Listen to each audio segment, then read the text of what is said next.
Exame profundo do nervosismo. Palestra de Paramahansa Yogananda em San Diego, Califórnia, 15 de junho de 1947. Todos alguma vez ficaram mais ou menos nervosos sem saber por quê. Posso sacudir este pedaço de pano e dizer que ele está nervoso, mas o que faz o pano se mexer? Quando paro de mover a mão, o pano fica esticado. Quando você fica nervoso, sempre põe a culpa em outros fatores, mas nunca acusa a si próprio. No entanto, é você mesmo quem se permite ficar nervoso. 99% das vezes a culpa é sua. A inquietude, a exaltação emocional, concentra demasiada energia nos nervos, de modo que eles começam a desgastar-se. Após muitos anos, os efeitos adversos desse nervosismo começam a aparecer. Os nervos são muito resistentes, Deus os fez assim porque têm de durar por toda a vida, mas é necessário cuidar deles de maneira adequada. Quando você para de sobrecarregar o sistema nervoso, como quando se encontra em sono profundo ou no estado de tranquilidade na meditação, você não fica nervoso de maneira alguma. No êxtase da meditação, os nervos descansam profundamente e são rejuvenescidos. Um sistema nervoso saudável é essencial a um corpo saudável. Os nervos são como os fios que conectam todas as seções de uma fábrica. Se ficarem desencapados ou se partirem, toda a fábrica ou certas áreas não poderão funcionar. De modo parecido, o sistema nervoso dá vida a todas as partes do corpo, inclusive as funções perceptivas, cognitivas e reativas dos 5 sentidos. Se os nervos são destruídos, também é destruído o intercâmbio com o mundo.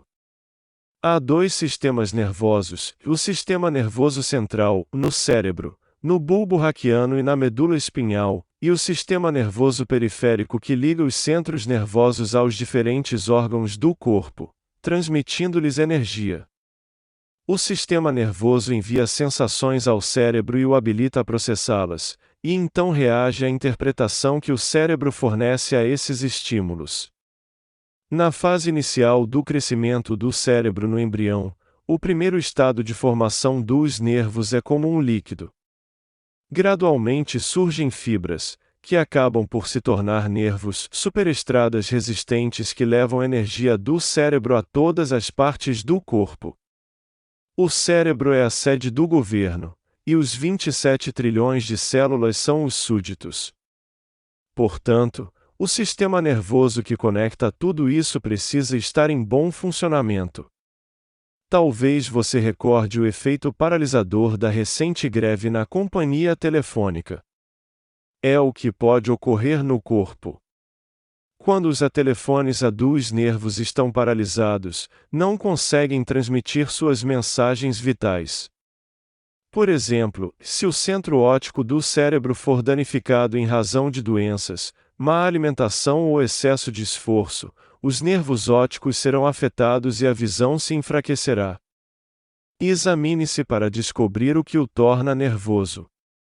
A maioria das doenças nervosas se deve ao excesso de agitação mental, que tem muitas causas. Examine-se e veja se você é nervoso e, em seguida, avalie o que é que o torna nervoso. Quando você fica com raiva, por exemplo, envia uma tremenda voltagem de energia ao cérebro e ao coração. Emoções como a raiva e o medo podem sobrecarregar os nervos a tal ponto que causam uma pane, às vezes podem até fazer o coração parar de bater e causar a morte. Se você passar 1 milhão de volts de corrente por um fio que só suporta alguns volts, o fio se queimará. Agitação significa que você está direcionando energia demais para certa área, impedindo o fluxo de força vital para outros nervos. O homem calmo, por outro lado, mantém os nervos bem alimentados com um fluxo equilibrado de energia de modo que nenhuma parte do corpo fique sobrecarregada ou carente. O nervosismo é a doença da civilização. Lembro-me da ocasião em que alguns de nós estávamos indo de carro para o Monte Peaks, no Colorado. Outros carros estavam nos ultrapassando, além da velocidade permitida, na encosta escarpada e tortuosa. Pensei que eles estavam se apressando para chegar ao topo da montanha a tempo de ver o nascer do sol. Para grande surpresa de minha parte, quando chegamos lá éramos os únicos que estávamos do lado de fora para apreciar a vista. Todos os outros estavam no restaurante tomando café e comendo roscas doces. Imagine! Eles correram para o topo e depois correram de volta apenas pela emoção de poderem dizer, ao voltar para casa, que tinham estado ali tomado café com roscas doces no Monte Piques. Isso é o que o nervosismo faz. Deveríamos ter calma para apreciar as coisas, as belezas da criação de Deus, as numerosas bênçãos da vida, mas evitar as emoções súbitas, a inquietude e a excitação indevida, que fazem com que o sistema nervoso se queime. Falar demais, inclusive o hábito de conversar longamente ao telefone, gera nervosismo. Tiques nervosos, como ficar tamborilando com os dedos em alguma superfície ou balançando sempre as pernas, queimam energia nervosa. Outra causa de nervosismo, embora possamos não estar conscientes dela, é o barulho do rádio e da televisão por horas seguidas. Todos os sons fazem com que os nervos reajam. Um estudo realizado no Departamento de Polícia de Chicago mostrou que se os seres humanos não fossem submetidos ao bombardeio dos sons da vida moderna, o que é especialmente irritante nas cidades, eles poderiam viver um número maior de anos. Aprenda a desfrutar do silêncio. Não ouça rádio ou televisão durante horas consecutivas nem os deixe trombeteando sem motivo como um fundo musical o tempo todo. Existem no cosmos suficientes a programas de televisão a dos santos e a música das esferas, de modo que você não precisa ouvir música enlatada, nem ver imagens enlatadas. Na tranquilidade do silêncio interior, aprenda a sintonizar os maravilhosos programas cósmicos de Deus. Aprenda a controlar suas emoções. Outra grande causa do nervosismo é a fala ríspida. Nunca faça fofocas nem fale mal das pessoas. Cuide de se reformar. Pratique dizer palavras gentis. Não seja agressivo. Se seu marido ou esposa deixa-se tomar pela ira e desperta a sua raiva, dê um pequeno passeio e refresque a cabeça antes de responder-lhe. Se ele ou ela fala de maneira grosseira, não responda do mesmo modo. É melhor ficar calado até que a exasperação passe. Evite ser teimoso, evite falar de forma paternalista e, ao mesmo tempo, evite se meter em discussões. Espere até que os dois lados tenham recuperado o raciocínio calmo. Jamais deixe que qualquer pessoa roube sua paz, e não roube a paz dos outros por meio do seu destempero verbal. Uma das armas mais prejudiciais é maltratar alguém com palavras. Você pode dizer algo sem pensar quando estiver zangado ou agitado e depois se arrepender, mas a pessoa ainda se lembrará disto 20 anos depois ou até mais. Neste sentido, a memória é uma coisa ruim. O poder de lembrar é uma bênção quando usado corretamente, mas pode ser prejudicial se o usarmos como depósito das coisas ruins que os outros nos fazem. Se sua mulher grita com você e você grita com ela, vocês sofrerão o dobro, primeiro pelas palavras ásperas dela e, depois, pelas suas. Antes de mais nada, você estará ferindo a si mesmo. Quando acabar essa troca de ultrajes, sentirá que você também acabou. É por isso que há tantos divórcios. Falando francamente, as pessoas não deveriam se casar até que aprendessem a ter algum controle de suas emoções. As escolas deveriam educar os jovens nessa arte no modo de desenvolver a calma e a concentração. Os lares americanos estão se desfazendo porque essas coisas não são ensinadas, nem em casa nem nas escolas.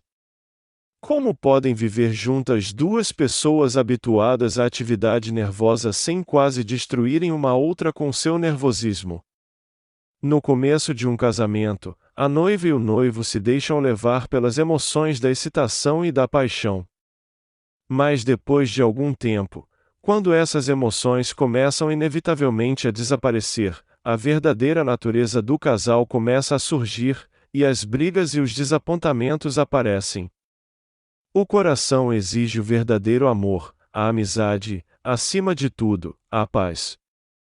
Quando a paz é destruída pela emoção, dá-se a profanação do templo corporal. Um sistema nervoso saudável é o que manterá em ordem todos os órgãos e sentimentos corporais.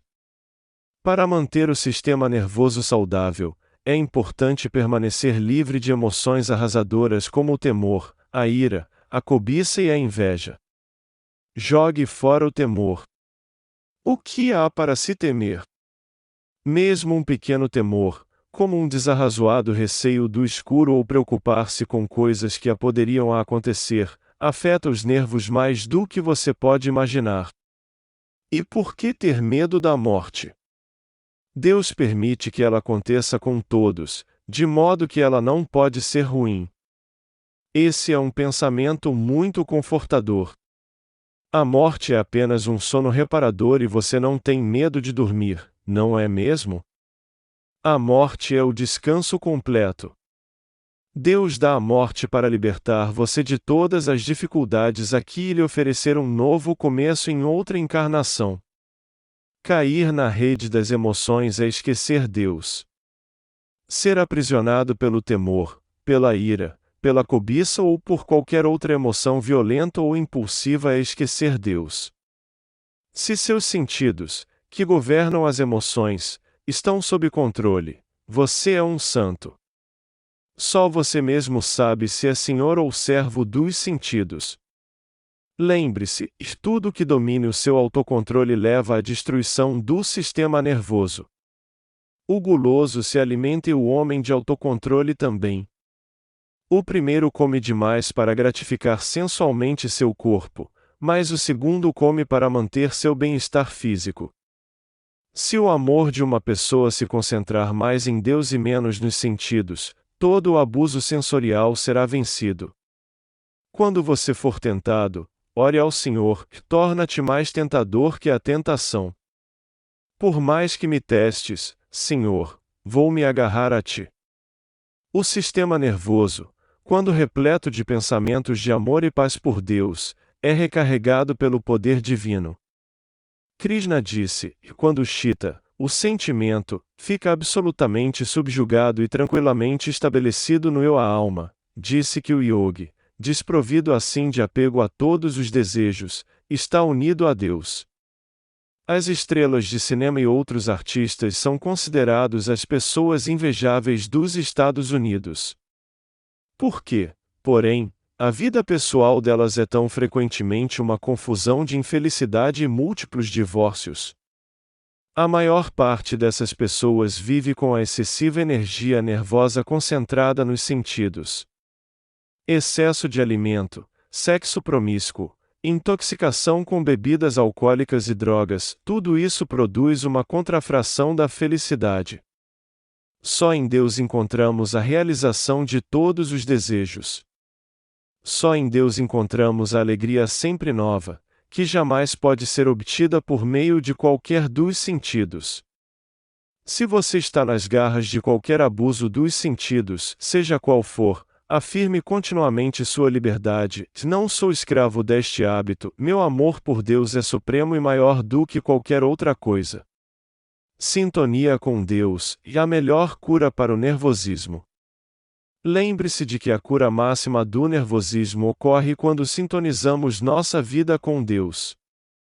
Os mandamentos supremos dados ao ser humano são: e amar a Deus de todo o coração, de toda a alma, de toda a mente e de todas as forças. Em segundo lugar, amar ao próximo como a si mesmo. Se você cumprir esses mandamentos, tudo será como deve ser.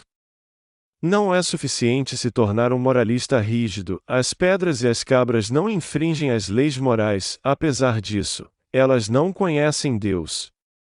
Mas quando você ama a Deus profundamente, mesmo que seja o maior dos pecadores, será transformado e redimido. Disse a grande Santa Mirabai que para encontrar o ser divino é indispensável somente o amor. Essa verdade me tocou profundamente. Todos os profetas observam esses dois mandamentos principais. Amar a Deus de todo o coração significa amá-lo com o amor que você sente pela pessoa que lhe é mais querida, com o amor da mãe ou do pai pelo filho, ou do amante pela amada. Ofereça a Deus esse tipo de amor incondicional. Amar a Deus de toda a alma significa que você pode realmente amá-lo quando, por meio da meditação profunda, você se conhece como alma, como filho de Deus, feito à sua imagem. Amar a Deus de toda a mente significa que, quando você está orando, toda a sua atenção se volta para Ele, sem se distrair com pensamentos inquietos. Na meditação pense somente em Deus, não permita que a mente divague em outras coisas além dele. Por isso a yoga é importante, pois o capacita a se concentrar. Quando pela yoga você retira a inquieta força vital dos nervos sensórios e se interioriza para pensar em Deus, então você está amando-o com todas as forças, o seu ser inteiro está concentrado nele. Viva como um Deus e atrairá amigos divinos. Por último, aprenda a amar ao próximo como a si mesmo. Lembre-se que está na Terra, nesta vida, por pouco tempo. Você já esteve aqui em várias encarnações, interagindo com muitas almas.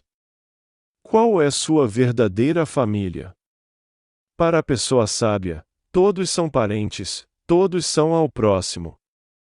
Logicamente, o sábio tem discernimento e sabe que, embora o sol brilhe igualmente para o diamante e para o pedaço de carvão, é o diamante que reflete lindamente a luz do sol. Devemos buscar a companhia das mentalidades diamantinas mais elevadas. Dedique tempo a encontrar amigos verdadeiros. Almas boas atraem boas almas. Viva como um Deus e atrairá amigos divinos. Viva como um animal no plano sensual e atrairá amigos bestializados. Não ande com pessoas que rebaixam os ideais que você tem e criam em você um nervosismo materialista, mas ao mesmo tempo não exclua ninguém do seu amor. Além de ser um doador de amor, seja também um pacificador. Aonde quer que vá, leve harmonia, tranquilidade e elevação. Ninguém gosta de estar perto de um gambá, ele é evitado por todos. A pessoa nervosa, sempre inquieta, irritadiça e excessivamente emotiva, também repele os outros. Não sejamos gambás humanos. Devemos ser como a rosa, que mesmo esmagada exala uma doce fragrância. Seja uma rosa humana e espalhe a essência da paz onde quer que esteja. Trechos do livro Jornada para a Autorrealização de Paramahansa Yogananda.